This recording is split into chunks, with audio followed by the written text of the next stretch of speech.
Hello, you beautiful baby. Thank you so much for being here. Thank you for clicking this video. I really appreciate it. Welcome back or welcome. Hey girl, hey, it's your girl Tyra. Over here, I basically just tell you all my business, whether I'm vlogging, reading out of my journal, or just sitting down talking to you. You never know. You may have clicked on a video that's about drama or me doing a reaction. Whatever made you click, I'm so glad you did. Sit back, relax, and enjoy. Hi, hi, hi, hi. Never made a video like this before, and I've thought about it. I have thought about it plenty of times, you know, talking to you guys when I am to a hospital stay. I need to get this anxiety under control. I need to catch up on sleep. We're having issues sleeping. Like one good day of sleep in the last week.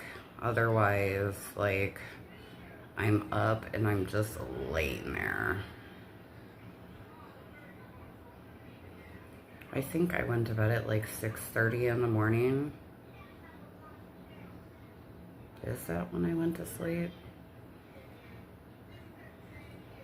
Yeah, because I stood up and like finished filing and shaping my nails. I didn't paint them or anything until today, but honestly, the only reason I did that, that's why there's no nail art. The only reason I did that is because I can't stand filed, cloudy looking nails. You know what I'm trying to say? It was only because they needed to just have something on them. Pookie went to the beach today, and I hadn't left the house in like 4 or 5 days. And it's not because I have anxiety, it's because I don't want to go nowhere. And I do. I utilize Pookie to do things that, like, around here that, like, I should get up and go and do, but I'm not doing it, right? And I was experiencing the agoraphobia, and the anxiety was unreal and all the things. And then the last 4 or 5 days, it's just like, no, I just don't want to go outside. Like, I'd rather just be sitting here doing whatever it is I was doing all day, right? But the anxiety is back. I really intended on going outside today. And my anxiety is through the roof. Was I tricking myself?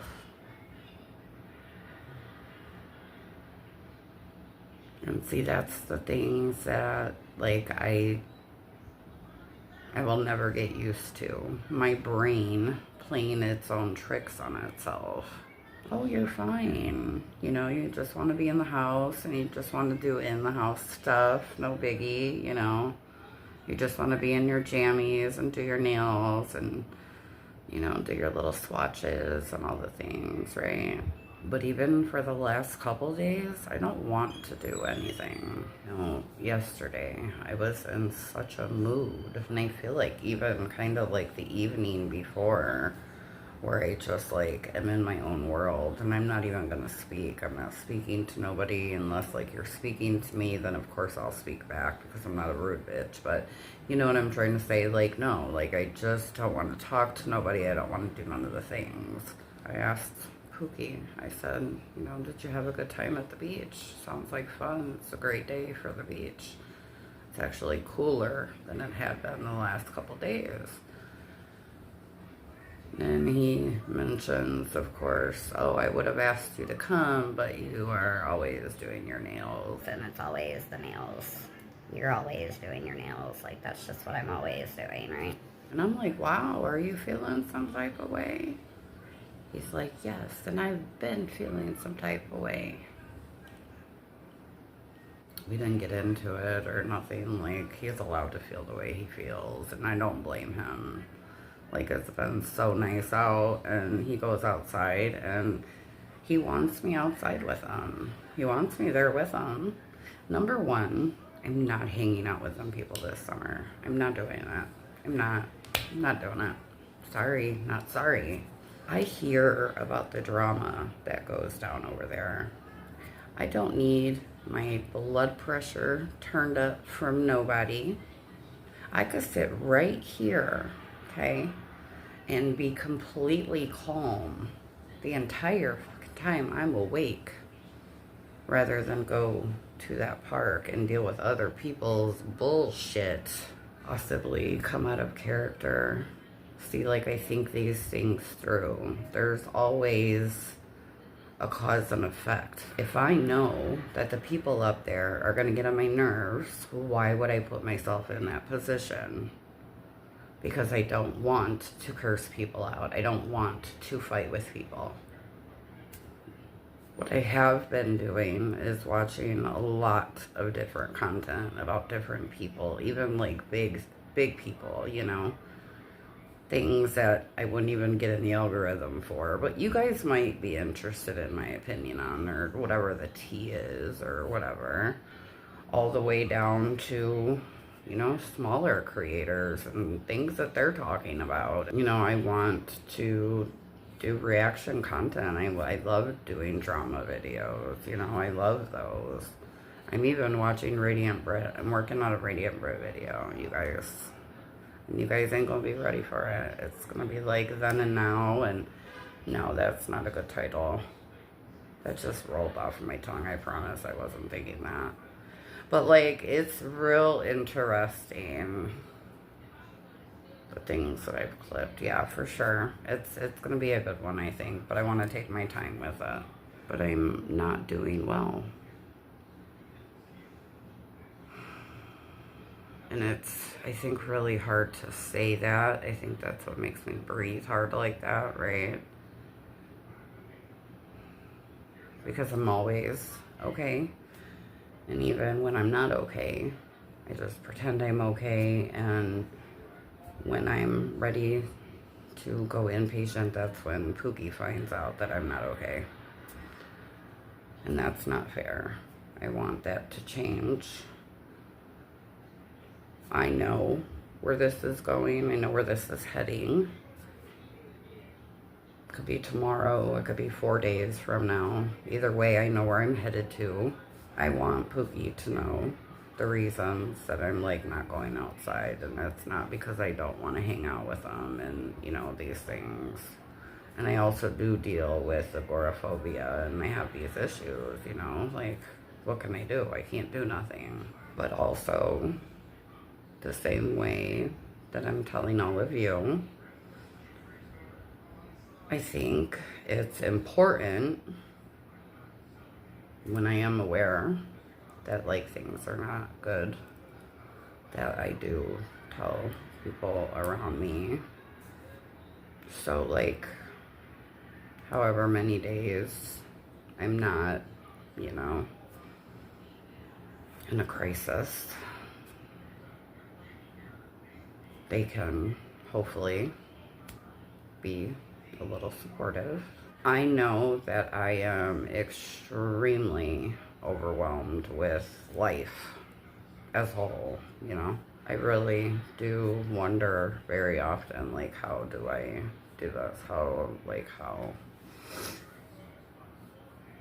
But I am, and I'm gonna get through this too. I just know that, you know, my mental health is declining. We're definitely having a mental health relapse of some sort. And it is going to end in a crisis tomorrow or a week from now. But until then, just like any other time, I dread the thought of being stuck in that hospital. I look forward to 5 to 8 days passing and feeling better and feeling ready to come home. I have to make moves. This is not supposed to happen right now. I'm supposed to be figuring out where I'm going for my fucking vacation, retreat, whatever we're gonna call it, for 3-4 months. And I don't know if I'm ready to say goodbye to this guy forever. I know that I am going to leave here, go somewhere else far, far away, hustle for 3-4 months, and come back to Waukegan. And I would love, right now, in this moment, for him to join me. And I would love nothing more than to stop hearing him say that he is going to change things and not do that. And in the next 3-4 months, show me, get on his shit, do what he's supposed to do to be a responsible fucking adult, and come adult with me in Waukegan. And that's something that I need to talk to him about. Is that something he would even want to do? How is he going to take me telling him that I'm leaving? All these things are on my fucking head, dude. And I haven't even reached out to anyone to talk about going to their house, because I don't know when I'm going to be able to do that. I know what's happening to me mentally for the last couple days. And dude, I didn't want to speak it into existence, but every single fucking time I deal with mania, I deal with a big, huge drop in like fucking depression, mood or whatever, and it goes straight to like super fucking depressed. And the mania wasn't even that bad, so I was like, oh, this is cool, because like I at least I'm sleeping. Maybe not so much, but like at least I'm fucking sleeping. You know, this isn't bad at all. So like the crash won't be so bad. And you know, I had a crash as far as like having to go to sleep, but God, even that night, it was like I laid there for a couple hours and slept, and then I was like up all night again. I went to bed early. I went to bed during the fucking premiere, dude. I couldn't even keep my eyes open. I stood sleeping for like 2-3 hours, and then I was up all night again. It's like, this is the worst timing ever. And really, I guess all that really matters, right, is right now, while I am dealing with the anxiety and I'm not necessarily in a crisis, I'm safe, I'm comfortable, I'm not dealing with any extra nonsense in life. I am ignoring all things fuckery, and it's really working out to my benefit. Just like I couldn't make moves because all of a sudden I had this agoraphobia happening. It's like I can't make moves when I'm fucking depressed and in the fucking dumps. I feel myself spiraling out of control. I'm telling you, the only reason these nails got painted is because I hate that filed down, gel, cloudy, white, almost like look. If you know, you know. Okay, I hate the way that look. White nails? No. No. You will never see it on me. I'll hate on white nails, whatever. Judge me should you fucking choose. But I don't like them, okay? And I literally only did this for that. These should be decked the fuck out, man. All I want to do is sit on my phone, watch other things. I've tried to pick up my journal a few times, but I just keep telling myself, like, what is there to write out? You know how you feel. You know what's happening. This is nothing new for you, bitch. And I don't know, you know, like how people use their journals. I feel like when I was a teenager, I would write in my diary when I had some juicy gossip to tell. And I feel like now, in my journal, I go there to give myself therapy almost, and like figure out and talk out my problem on paper. and I'm like, come up with a solution. You know what I'm saying? Like, I go there with a problem, sure, but like, I know the fucking solution. The solution is you are too mentally fucked up. You are too motherfucking old. And you got to stop putting yourself in positions where your peace is fucked with. I got to stop doing it to myself. My nerves cannot take it. And you know, because I'm literally just pretending like fuck shit isn't happening. And not that it's been happening often or anything, but just pretending like fuck shit ain't happening. And it's just a lot more peaceful to live that way.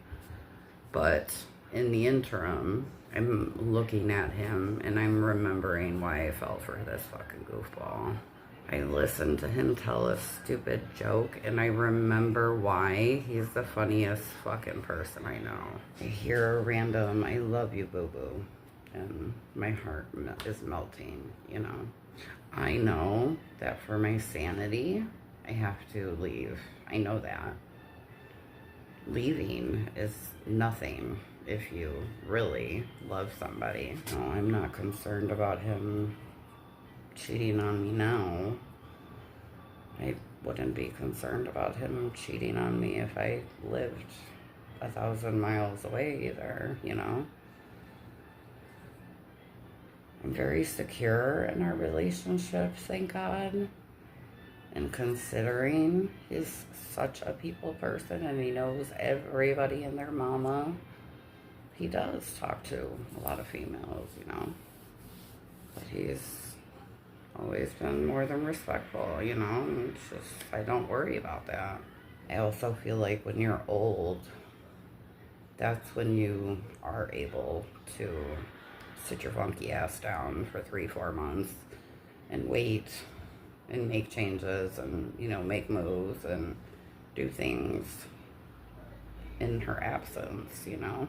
And that's wishful thinking. It'll break my heart if it did not work out that way. And it's a 50-50 fucking chance. Having that conversation, because I have to tell him I'm leaving. I can't just keep not telling him. That's not fair. It's not nice. And I would never want him to do that to me. Like, if you know you're fucking leaving, you better tell me you're leaving. I don't like to feel bogus when I'm not trying to be bogus, you know what I'm saying? If I'm trying to hurt your feelings, that's one thing, but when I'm not. And then I say to myself, oh my God, the dreaded hospital visit. Oh, it literally, like, turns my stomach. And you guys, the last time I was there, it was such a fucking shit show, man. And I just wish I knew of a different hospital. My doctor is at that hospital. I chose that doctor because I had gone to that hospital and I love him and I wouldn't trade him as a doctor at all. But man, I wish I knew a better behavioral health hospital right here in Chicago, because there's multiple. Don't know. You know, I know where I would go if I was in Waukegan. Also really, really, really hard for me to map something out, because I'm such an overthinker anyways, to map something out A to Z, start to finish, right? And not be able to start it. Because see, I'm someone who, like, I have to think of things A to Z.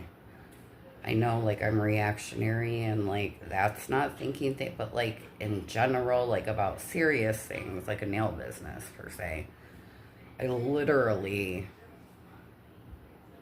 like, months I spent. I do hope to use Tyra's press-on nails to teach people how to start a press-on business, because I have done so much work behind the scenes, stood up so many late nights, and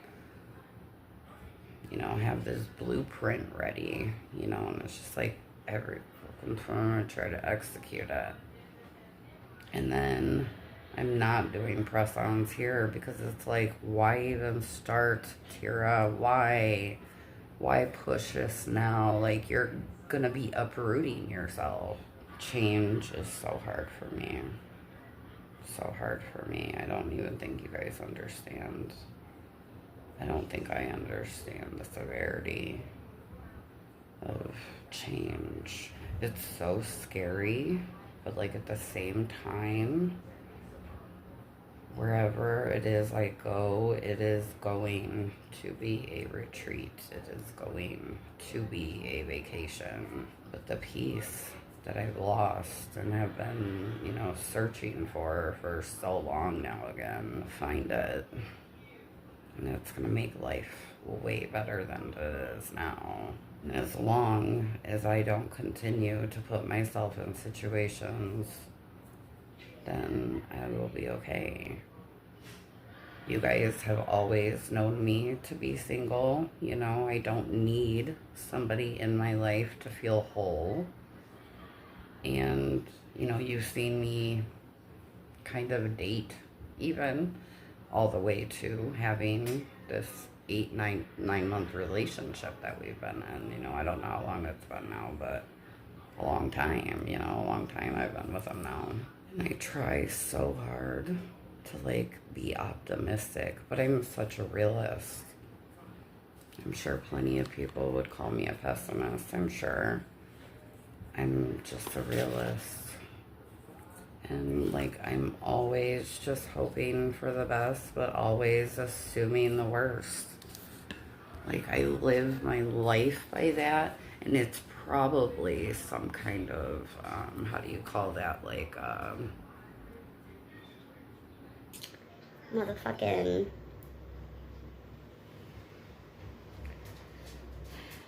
self-protection, right? To protect myself. But that's just the way I live life. This thing is choking me, dude. And I'm watching it choke me. And I'm feeling uncomfortable. I would cut this. I really would. If we had scissors in this house that would cut this shirt, I would cut this. And every other nightgown like it. No. I like my shit off my shoulders. I've been wearing my stuff off my shoulders before. Wearing stuff off your shoulders was cute. I was cutting up my t-shirts before cutting up your t-shirts was cool. I didn't know that, I did something cool, nobody else did it. I was just the only one doing it. Now, right, all those things are cool, and I'm kind of oh my God, what if someone stole that idea from me? And now look at how they're making fucking millions, and all they're doing is cutting up fucking shirts. Oh my goodness, and thank God Mama was oh my God, I love your nails, I want some. I was like, bitch, that'll give me something to do for at least an hour and a half. I knew it wasn't going to be a crazy hard set, but I was just oh my God, that'll pass an hour and a half. And all I'm doing is just waiting for the night to pass so I can lay down and go to sleep and hope that I can sleep enough before my brain is so awake that I have to drag my ass to this table and make sure I sit here. I've heard people make fun of me for living my life at a table.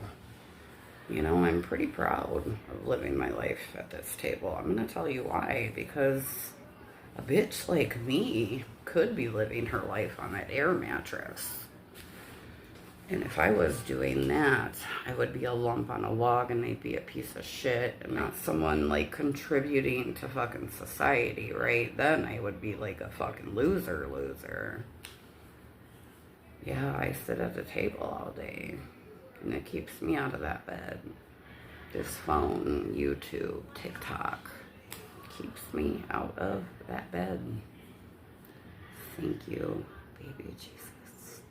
You can hate on my table if you want to. Oh, and let me be honest about something.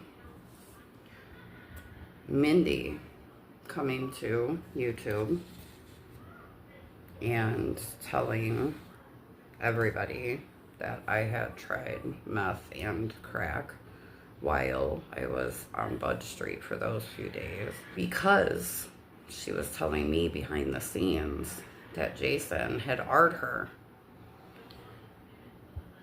I heard that and I was furious. And I immediately called Jason and I played it off.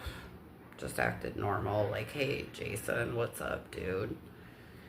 And he just starts spilling his guts about this great time he had with Mindy. And I'm like, oh, wow. Oh, wow. Like, he thinks they had this great, amazing time, and she's over here telling me this crazy-ass shit about him. That's not okay with me. Like, dude, I grew up with dudes like Jason my whole life. And one thing about them bad dudes is they don't hurt women, especially sexually. Can't be in a gang and go to prison for sexual anything where you're forcing yourself on somebody and think that you're still going to be connected when you're in there. No, sex crimes are no-nos. So what, he's going to R her and then go back to prison and then not even be connected the way he had been before because he decided to R her? No, dude, and it made me snap the fuck off on her. That's what happened. I called her. I was like, we're done texting, bitch. I'm fucking telling your bitch ass off, you know? And she ran to the internet saying that I had tried these drugs, you know? She didn't talk about, yeah, once, you know, this shit happened with that friend of hers and the weird-ass husband. She definitely decided that she was going to try some things. Because I had been there for days and never had any intention on ever trying either of those drugs ever in my life. Things got a little crazy on Bud Street when it came to Tyra. And yes, I didn't give no fucks. And I was like, whatever got you feeling good, that's what the fuck I'm trying to feel, because a bitch mad than a motherfucker. Mad was not even the word for me. And I'm around people who ultimately are strangers. I'm crying in front of people that I would never want ever in my life to see me shed a fucking tear, you know what I mean? Because I talk about my life, I would have totally told the internet that I did those things. But now it's given someone some kind of, I don't know, leverage or something up on me. Because, you know, she busted me out. And it's like, first of all, we were beefing privately. You didn't have to bring your punk ass to the fucking Publix. You know what I'm saying? You didn't have to do that. Shame on you for trying to put that on Jason and tell me anything like that anyways. How about that? Yeah, I'm feeling real salty about that. I really am. Because it was just brought up. You know what I'm saying? Right? Like, and then all of a sudden I see her on TikTok and she's...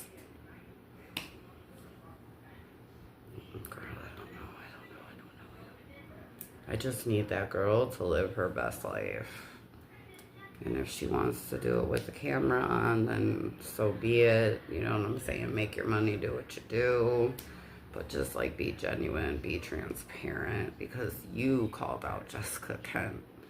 And you've been lying to a lot of people for a long fucking time, dude. When you're someone who does the rah for certain things... Like, you can't be doing those things. I was like, shit, why the fuck I can't? You know what I'm saying? I ain't gonna die off that shit. This bitch cool than a cucumber. Jason, he's a low go. But, like, motherfuckers talking just fine. And you know what I'm saying? Yes. I decided, fuck it. Let me get high with you. I don't even know that either of them offered it. Let's just say no, because I'm okay saying that I made the choice. Like, yo, let me hit that, right? Like, I made that choice. I had been there for days before I even tried it, so... Yeah, I was just real angry. And I was like, let's go wherever it is in space you're going. I feel comfortable going there. You guys are not acting crazy and, you know, fucking climbing the fucking walls. Like, I'm comfortable with that.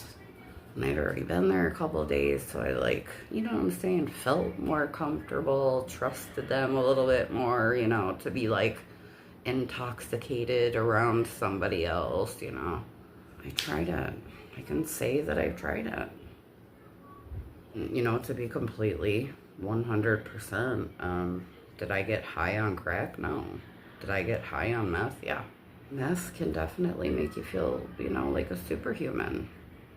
And I was digging that at the time, you know. It was my story to tell. Like, it's one thing to be like, Tyra, you know, smoked crack and did meth. In 3 weeks, she hasn't said nothing to use.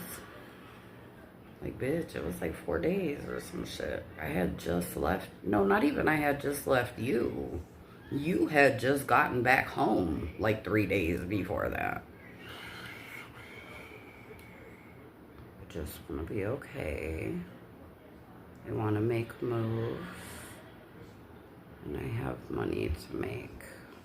I don't think I'm allowing myself to feel sad. And I think I'm sad, right? Like, that's depression, sadness. But I do. I think I'm sad. I think I'm really sad. I think if I was a crier, I think I, like, might even have started crying right now. I am sad. Of course I'm sad. You know, like, I've spent every day with this person for months and months and months. Like, in this current state, like, this relationship is not good for my mental health. And putting a relationship before my mental health is just not a thing. It's not going to be a thing. That's, like, not even possible. That's like saying, you know, I'm putting being a parent over my mental health. I can't do that. My mental health has to come before my parenting. 2025 is my year. And I know that the closer I'm getting to God and the more that I'm having faith in Him and believing in Him, now that I do believe in a devil, I know the devil's attacking my soul. I know he is. And he's using someone like Pookie, the closest thing I have to me, you know, besides my children, or let me just say my child, right? Because my oldest, he's my bestie for sure. Then of course there's a million things I would never say to him, right? Like, or tell him. So I guess that's whatever. But yeah, Pookie, right? The closest person in my fucking life. I know how much I'm gonna miss everybody. I know how much I'm gonna have to focus. I know how much time I'm not going to have to flower this relationship. Is that how the fuck you would even say that? I did not go to college. Don't judge me for that. How I would flower that. How do these things come out of my mouth?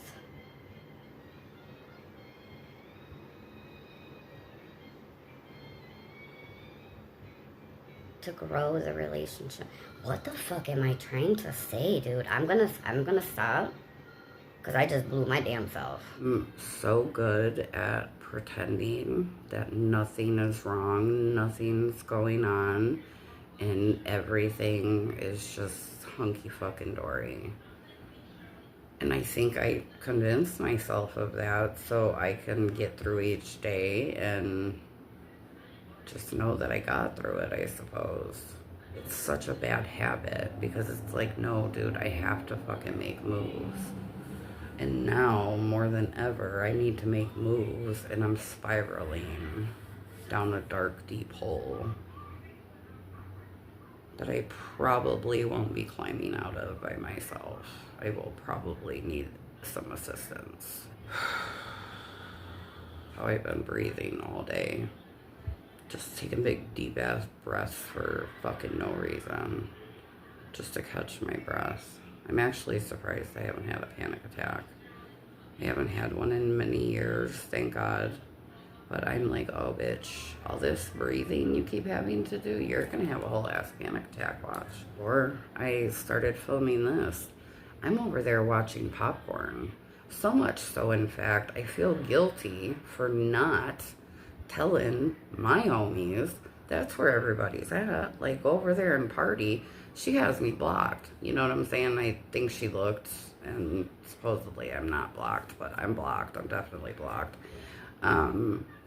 But like, I was over there for an hour. I've been at this kitchen table with no civilization around me for at least 2.5, 3 hours easily.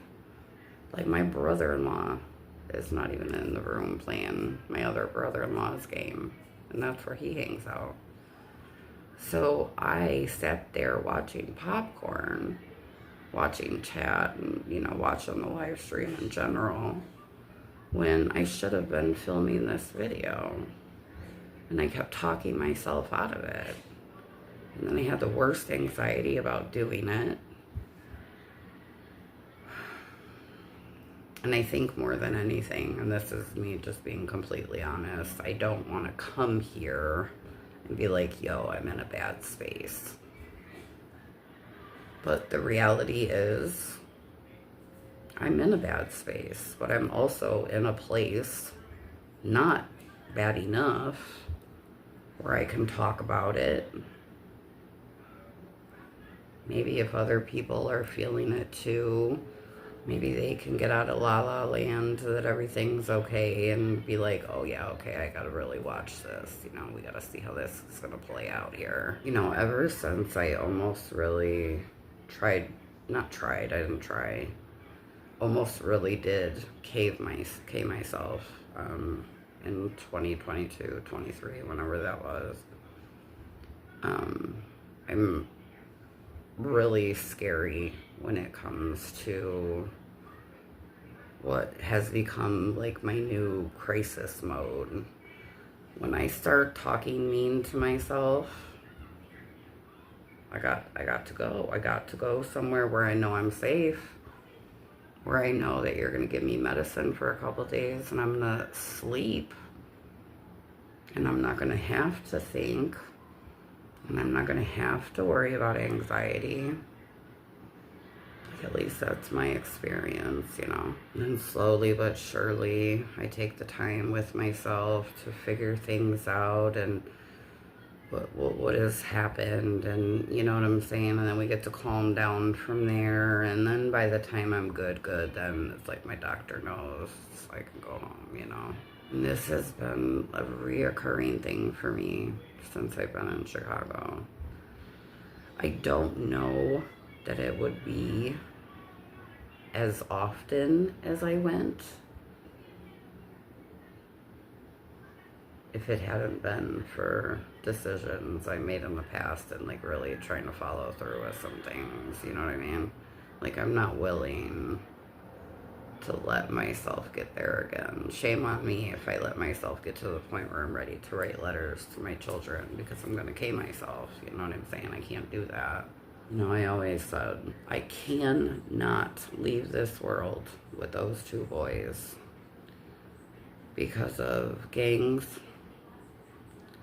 because of drugs, like addiction, or because of SSI. And I really plan to stick to that, you know what I mean? I really do. It just really sucks. I'm eating sour candy, so if I look like I'm salivating, that's why. I know I shouldn't be eating candy, but I'm like a candy fucking junkie. Dude, give me candy and I'm fucking there. You know, I got addicted to candy when I was pregnant with my first son. All of a sudden, I wanted every fruity candy alive all the time. And I just sat there chomping on that shit all the time. And like, never lost that candy sweet tooth. Didn't lose the sciatica with the youngest either. It's 13 years later and I still got sciatica. Oh, when the baby comes out of there, he'll be off that nerve. You ain't gonna have no problems. 13 years later, I beg to differ. It's terrible. So, there was like 10, 15 worms left, okay? These are the best fucking thing ever. They're like my new obsession for the last couple months. Oh my god, I'm salivating because the other sour. But anyway, I knew I had left 10 or 15 worms left for tomorrow or whatever, whenever I pick them up again, you know? And I'm sitting here, and I actually had to pause so I could finish them. My brain was like, oh no, keep eating them. That was so good. I'm like a binge eater. It sucks. And I don't know how to fix it. I fast all day. I eat one time a day. And if I pick anything up after that, I'm gonna shove a bunch of shit in my face. It doesn't happen but like a couple times a week, but like, yeah, like I'll pick out on candy, and next thing you know, because of the candy, I want the fucking graham crackers, and maybe I'll get a couple of my little mini Trix candy bars that I bought from the Walmarts, you know. Oh, it's terrible. Don't forget the kettle corn. Oh, I still have some kettle corn left. That sounds fucking great. It's probably so bad that I ingest that amount of sugar and actually feel hungrier. I have never thought of that. But dude, if I pick up anything, it don't have to be candy. If I pick up anything, I'm gonna wanna keep eating. It's like my body is saying, oh my god, you're giving me more. Now I want it all. I remember in my 20s, because I think that's probably when I started binge eating, because that's when I started with them diet pills. Remember the hydroxyzines and stuff? Ephedra. That's what it was. Before the phentermine, we had the ephedra. And that's how I learned to fast, because I couldn't fucking eat, because some things really suppress your appetite, right? I would start getting mad if I was hungry at 5 instead of 7. And I'd be so hungry from not eating all day that I would just fucking inhale my food. And I think very much in the last 8 months, because my money is so tight, because everything's so gosh damn expensive, I don't ever want to feel hungry. That's the worst feeling to me, to be hungry. And I felt hungry in the park because I could only afford to eat every other day. And I was eventually getting hungry, you know, and going to sleep hungry, that's the worst. I used to eat so much I'd make myself sick in my 20s because I would be so fucking hungry. But now, some graham crackers or something, like I'm, you know, gravy baby. As long as I have something to make my belly feel comfortable, right? I also make myself wait as long as I possibly can to eat. Because if I eat at 5 o'clock, I might be hungry again at midnight. Because I usually am up until like 2, 3 in the morning. And I can't have that because I can't afford to eat more than once a day. You know what I'm trying to say? I'm actually sitting here thinking about that, like puffing on this cigarette, and I don't know if that made sense. I hope that fucking made sense.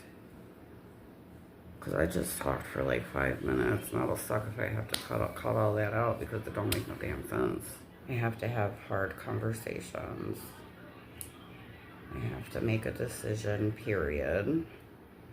I have to reach out to somebody. But I also know that I'm declining mentally. And if this is like the other 30, I know how this ends. And I can't make moves when I'm in this headspace. You know what I'm saying? I don't know. I just want to be okay so I can make my moves and I can do what I have to do.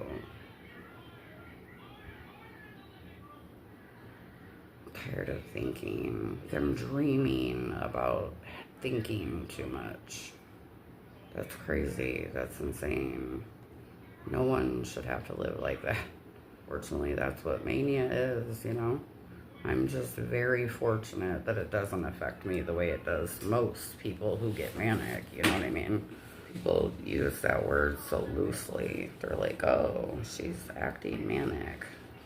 Well, first of all, you don't even know their medical diagnosis, so let's not assume they have bipolar. But mania looks different for a lot of people. I just know what it does look like for a lot of people. You know, I've been around a lot of people in hospitals and stuff who are very manic, and it just seems like torture. And I feel bad for, like, bitching about mania when it's like, girl, they probably wish that their mania was like mine. Do you know what I mean? I just didn't expect this crash. Not at all. Because even though I know that I still feel a little manic, I am sleeping. You know what I'm saying? It's not like I'm not sleeping. But the crash is near. And I'm hoping to have that conversation with Pookie tonight.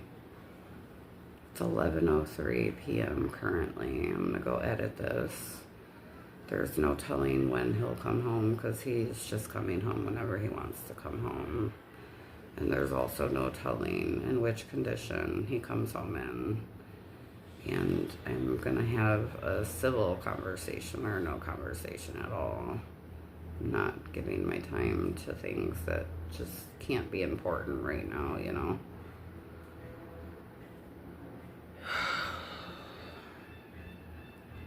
Alright, I'm gonna get out of here. What more can I even say? It actually wasn't so bad though. And I don't feel really that guilty because I don't feel like there's anything for people to feel sorry about. Right? Like you know what I'm saying? Like, I don't ever want to be a sad fisher. I hate being called anything, but like sad fisher can't be one of them, you know? Just fucking keeping it real and just keeping it what it fucking is, you know what I'm saying? That's really all there is to it. This is my life, and I'm sharing it, and this time I'm sharing all of it. I also hold myself accountable when I remember that I do talk about these things now, you know, in recent months. And talking about it is important because people don't talk about it. And it's okay to not be okay, you know, and as long as you're watching yourself and paying attention and all these things, that's the important part. And that's, luckily for me, what I'm able to do in, you know, in this stage of the game. Peace out, Girl Scout.